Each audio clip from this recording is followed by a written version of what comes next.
Hello, everyone. Here we welcome you to this world of science, math science. This is a story where two fall in love. Introducing the heroine, Homo. Oh, the names will be quite weird, but everything is possible in the world of science, and it has its own reason. Now we have our hero, PBR 322. And this is not the typical once upon a time love story. Let's see how this story unfolds. On a breezy evening, there stands a young talented girl, Homo. As you all know, she is responsible for the production of Homo protein. Now, she really needs a support who could help her in producing large quantities to help people in need of it. Now, coming to this guy, PBR 322. Talented, helpful, famous young fellow, lost in his world of science. A little cold hearted. Oh, wait, where is he going?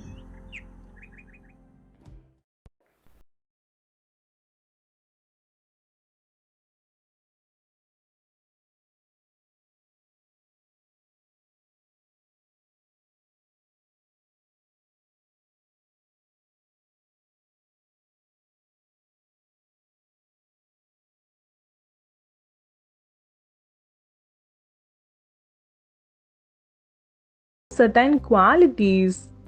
So, bye. Oh no, that was so rude. Poor guy, he was rejected. Now he's totally dejected.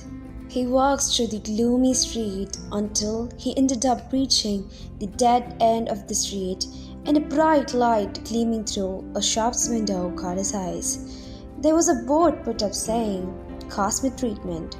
PBR 322 was curious and went inside the shop, but he could see no one inside. Hey, is anyone there? What is this cosmic treatment? Hello, sir. Welcome. PBR 322 was quite astonished because he could hear only the voice. Oh, hello. I could hear only your voice. Yes, sir. You could hear only my voice. You wanted to know what is cosmic treatment, right? A cosmic treatment is where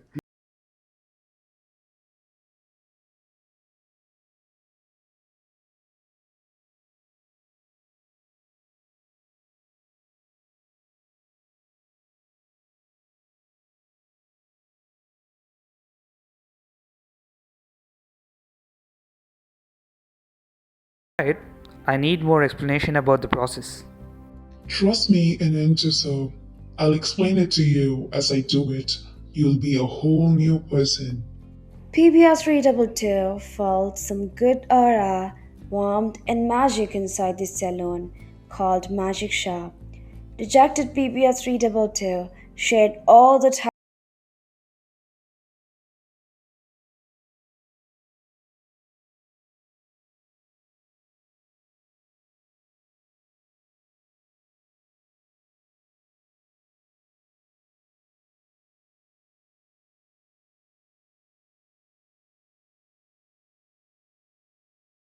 I'll explain the whole process as I do the cosmic treatment. At the end of this treatment, you would be 6.5 kilo base pairs and you can work with a gene of up to 40 kilo base pairs. First, let me take the cos sites from the lambda DNA Charin 4A. The cos sites will serve as junctions and will help you circularize. I'm going to generate this cost-containing fragment with the help of BGL2, which will cleave 1.65 kilobase pair fragment from Charin 4A phage. Now, this fragment will be ligated to another vector P lambda 2H1, which is cleaved by BGL2. Now, this P lambda 2H1 is large enough to allow selection of cost-containing hybrids. So now I found a few colonies of PBHP2830. Now I'll be introducing a BGL2 site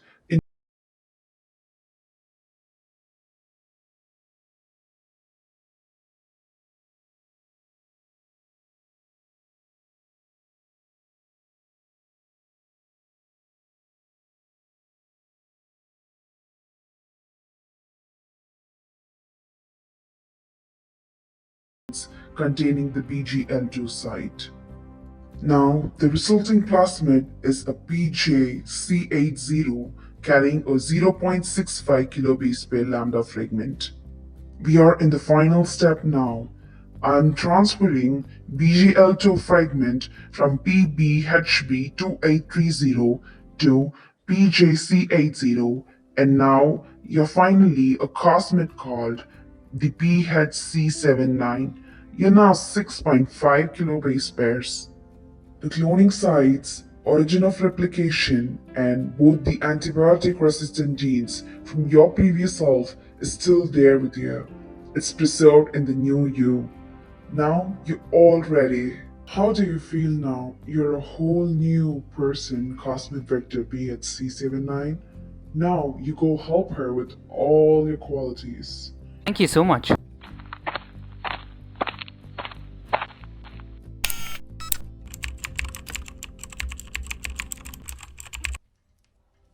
Another breezy day, and Homo and Jean standing in the same place, but it's not PBR322 anymore.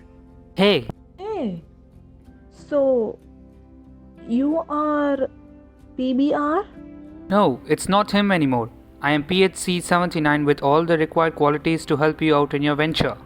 Oh my god, really? Thank you so much. Sorry for being that rude to you. I didn't actually mean it. I know. So, how are we doing it? I'll tell you and you can picture the whole process. Let's make this happen together. Needless to say, many others will be helpful to us in this process. First, we will prepare ourselves for this process. Then I'll be cut with the PST1 restriction enzyme so that you'll be able to join me. Oh, okay. Then, You'll be stuck to me in between my cos sites. For this, we'll be using this glue called T4DNA ligase, which has the ability to join blunt and cohesive end terminals. It will require energy for which we'll use ATP. that's great. After successful ligation, since we have this cohesive site, that is the cos sites, we'll now get packed into the phage head and he will drop us at my friend E. coli's place. After entering inside E. coli's place, the cos site will help us circularize. That sounds like a plan. What's the next step? Now, we'll be replicated with the help of my origin of replication. Next, E. coli will divide into a number of copies. These copies of him may or may not contain the clones of us. Oh, then how can it be identified? No worries, we still have a selection method for it. It is the negative selection method. For this, all the divided E. coli cells are plated in a plate containing tetracycline. Next step will be replica plating. All surviving E. coli cells from the tetracycline plate are spotted on two separate plates. One plate will contain only tetracycline and the other will contain both ampicillin and tetracycline. You might ask why we do this. As some copies of E. coli may not have the exact clones of us, that is the cells which lack me are already dead during the first plating in tetracycline plate. The cells which survived may not still contain the exact copies of us. They might have me, but you might be missing. To find that, we are doing this. Now, the E. coli cells taken are spotted on the same place in both the plates. All the E. coli cells that survived in the tetracycline plate before will also survive this time in the plate with only tetracycline. In the case of both tetracycline and ampicillin plate, the cells containing our exact clones would have died. How do you say that you had both the resistant sites in you, like ampicillin resistant and tetracycline resistant sites in you? Yes, I had. The place you'll be stuck is in my ampicillin resistant site, which will make it non-functional. This is insertional inactivation. Now, by comparing both the tetracycline plate and the plate with both tetracycline and ampicillin, we can identify the cells which will have our exact clones. As replica plating is performed, we can get back to the plate with only tetracycline and find out the colonies that are the same relative positions as dead colonies in the plate with both tetracycline and ampicillin. So those colonies will have the exact clones of us. That's fantastic. What's the final step? Yeah, finally the cells alive will be extracted. For this, the cells that are alive are harvested and resuspended with glucose, tris and EDTA and are incubated. Sodium hydroxide and SDS are added and mixed on ice. Pre-cooled potassium acetate is added to the supernatant and centrifuged. Now, the pellet is washed with ethanol and some portions are taken and digested with RNAs. Then it will be analyzed on horizontal gel incorporated with buffer. And that was amazing.